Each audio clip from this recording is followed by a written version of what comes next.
মহারাজের জন্মদিনের এটা হচ্ছে দ্বিতীয় পর্ব। মানে প্রথম পর্বটা দুপুরবেলা আর দ্বিতীয় পর্বটা হচ্ছে রাত্রেবেলা। রাত্রেবেলায় অনেকে এসছিল, তো বার্থডে সেলিব্রেট করা হচ্ছিলো। দেখতেই পাচ্ছেন আমাদের একটা ভুল হয়ে গেছে, ওর আশেপাশে সবাই মিলে দাঁড়ালে বেশি ভালো হতো। তো সেটা না দাঁড়িয়ে আমরা ওকে একা একা ওখানে দাঁড় করে দিয়েছি, আর এই সাইডে আমরা সকলে আছি, একে একে দেখাচ্ছি। তো হ্যাপি বার্থডে আমরা সবাই উইশ করলাম, আর ও কেকটা কাটলো। এরপরে কেকটা নিয়ে সবাইকে আগে খাইয়ে দিচ্ছে, দেখুন একে একে। এখানে তো ঠাম্মাকে, প্রথমে পাপাকে, তারপরে মামাকে দিচ্ছিল। যতজন আছে সবার কাছে একে একে যাচ্ছে। এটা ওর একটা কাকাই ছিল, এটা মনে হচ্ছে ঠাম্মাই ছিল। তারপরে এই যে টুকুন পিপিকে দিচ্ছে, তারপরে নিচের বাড়ির দিদিকে দিচ্ছে, একে একে সবাইকে দিচ্ছে। এর পরের সিনটা একবার দেখুন।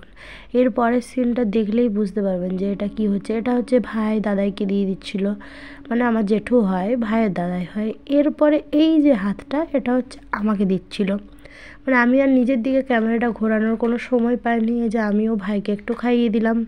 তারপরে এই যে ভাইয়ের সব থেকে প্রিয় পিসিমণি, মানে সব পিপিরাই ওর পছন্দের, মানে সব বলতে ওই দুটো পিপিকেই আমি চিনি, তো দুটো পিপি পছন্দের। তার মধ্যে যেন ছোটন পিপিটা একটু বেশিই আর কি, মানে ভয়ও করে ছোটন পিপিকে বেশি। এখানে দুজন মিলে এরপর কেক কাটাকাটি করে সব ভাগ ভাটোয়ারা করে সবাইকে খাইয়ে দিচ্ছে একে একে। জেঠুকেও খাইয়ে দিল। তারপরে এটাও হচ্ছে ভাইয়ের একটা দাদাই ছিল, তো তাকেও দিচ্ছিল। সে তো প্রথমে বলছিল খাবো না, তারপরে একটুখানি অল্পখানি নিল। এরপরে দেখো ঠাম্মাকে আর চানুকে দুজনকে নিয়ে পড়েছে, বলছে একে একটু খেতে ওকে একটু খেতে।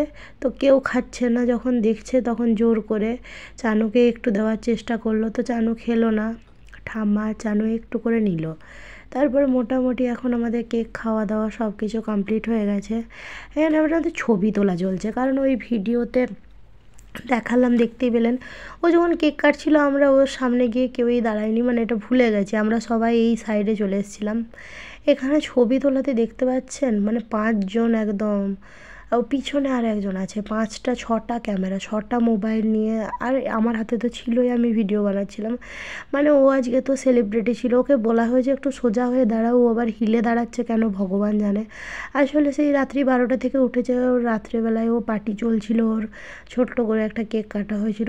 ওই ভিডিওটা আমি নিতে পারিনি, মানে আমি মেসে ছিলাম তো সেই কারণে। তো ওটাও বেশ সুন্দরভাবে সেলিব্রেট করা হয়েছিল। তারপরে এখানে সকলে মিলে ভাইয়ের একটু নাচ দেখে নিচ্ছে, মানে হেভি নাচে তো ছেলে আমাদের। গানটা দিলাম না, কপিরাইট উঠে যাবে। এই যে দেখতেই পাচ্ছেন এখানেও সবাই হাতে মোবাইল নিয়ে ডান্সের ভিডিও বানাচ্ছে। আসলে এই ছেলেটা এত দুষ্টু হয়েছে, কোনো কিছুই ভালো করে করছে না, না পড়াশোনাটা, না খেলাধুলা ভালো করে করে, না ওই ডান্সটা প্র্যাকটিস করে। ওই জন্য এটা নয় সেটা করে করে একটা ডান্স করলো।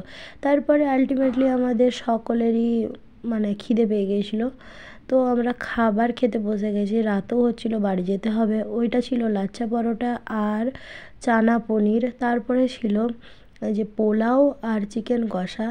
এগুলো সবই হচ্ছে ছোটন দিদি আর টুকুন দিদি মিলে বানিয়েছে, মানে ওই দুপুরবেলায় ভাইয়ের পিপিরাই বানিয়েছিল, রাতেও সেম। তারপরে চিকেন দিয়ে পোলাও খাওয়ার পরে ছিল আমাদের পায়েস।